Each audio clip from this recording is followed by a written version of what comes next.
Intensifying, and the number of infections across the continent is also rising fast. Italy, the worst affected country, is beginning a second day of lockdowns. Death rose by a third on Tuesday. We're now looking at 631 people. There have now been more than 10,000 people infected with the virus in Italy. Here in the UK, a health minister has tested positive for the virus as the government prepares to announce its annual budget. Britain's central bank in the last few hours slashing interest rates by 0.5%. In China, the picture does seem to be improving, with the number of reported new infections actually continuing to fall. Globally, though, the number of confirmed cases of COVID-19 now stands at almost 120,000. 80,000 of those in China. More than 4,200 people have died. Well, European leaders have been updating their countries on the coronavirus outbreak in the last hour. We've been hearing from Germany's Chancellor Angela Merkel, who said experts had told her that between 60 and 70% of people were likely to be affected. It's now all about slowing the spread of the virus. And Italy's Prime Minister Giuseppe Conte has also been giving an update, responding from a request from the worst-hit region of Lombardy to implement even more stringent measures to stop the spread of the illness. I've already declared on behalf of the government that we are not closed to the idea of adopting more restrictive measures. Although let's bear in mind that the day before yesterday we did introduce some restrictive measures for the whole country. But we are happy to follow the requests based on the curve of the virus contagions. The only thing I would say, and this isn't so much directed to the governors who know their areas and put in requests that are based on fact, but to those who are participating in public debate. I invite you to proceed with caution and a sense of responsibility. Our primary objective, and everyone shares this, is the health of our citizens, because compared to other interests, even on a constitutional level, it's our priority. But let's remember that there are also other interests at play, like civil liberties, social rights, and freedom of enterprise. Italy's Prime Minister there with that update in the last hour. Well, let's take you to Rome and join the BBC's Bethany Bell, who is there. Bethany, can you tell us what restrictions are in place at the moment across Italy and whether people are obeying the rules?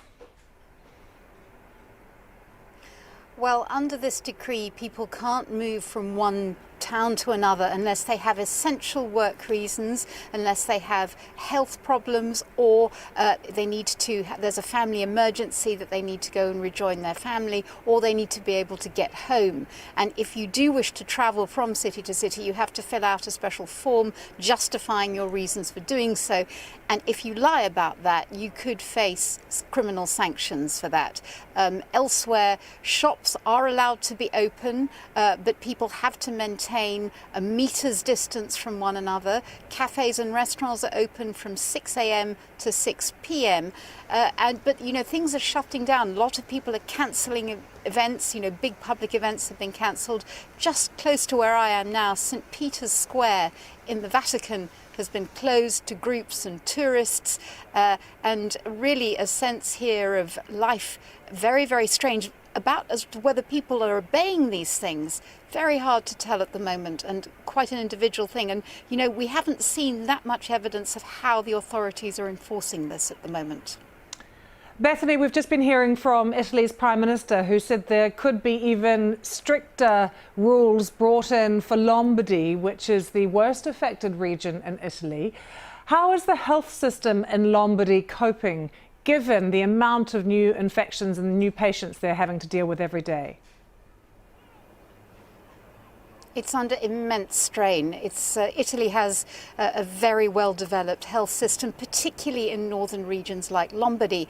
But the pressures on that system at the moment, because of so many people needing treatment in intensive care, is making things extremely hard for doctors. One of them described it as a kind of war situation that they were facing. And we've seen pictures of beds, intensive care beds, actually in hospital corridors. And the fear was, and what we understand, is that one of the reasons why the decision was taken to put the whole of Italy under this kind of lockdown was because they didn't want to see the virus spreading more in the south of the country, where the medical systems are not in such good shape as those in the north. But this is a time when medical staff are under an enormous pressure. All leave has been cancelled. Their fears that they're getting tired and what will happen if the numbers just continue to grow. Bethany, thanks for joining us from Rome, and we'll be returning to Italy shortly to hear from a resident who is under lockdown with her children about what life is like. But while Italy is taking these emergency measures across the entire country, the UK has taken an extraordinary financial step. At 7 a.m. local time, the Bank of England said it was cutting interest rates from 0.75% to just 0.25%. It's intended to ease the economic effects of the outbreak. Here's the Bank of England Governor Mark Carney. The Bank of England's role is to help UK businesses and households manage through an economic shock that could prove large and sharp, but should be temporary. That's why the bank is announcing today a comprehensive and timely package of measures to help UK households and businesses bridge across the economic disruption caused by COVID-19. These measures will help keep firms in business and people in jobs, and they will prevent a temporary disruption from causing longer-lasting economic harm.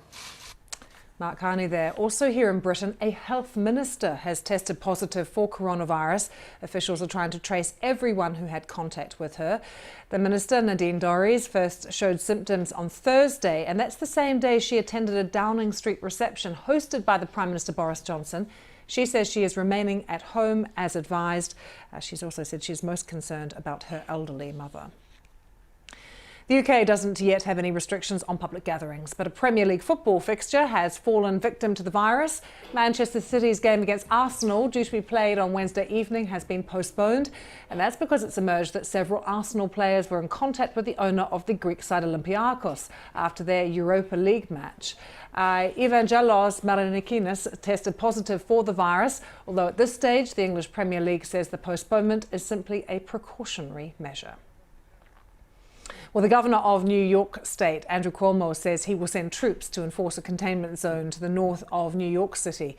The National Guard will deliver food to quarantine individuals in New Rochelle, where a 1 mile, that is 1.6 kilometres, containment zone is being put into place after the virus was discovered there.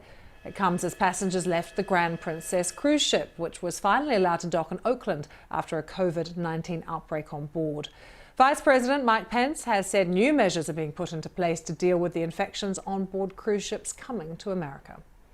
I'm also pleased to report that we did receive this afternoon a comprehensive proposal from the cruise line industry, a proposal that includes advanced screening, improving medical services on ships, providing for airlift evacuation and land-based care at the expense of the cruise lines for anyone that might be not only infected with the coronavirus, but with any serious illness. Well, just to give you an idea of some of the preventative measures being taken across the US, let's show you San Francisco right now, where city officials have assembled a fleet of 30 mobile homes, which will be used to help people who don't have their own accommodation to self-isolate if necessary.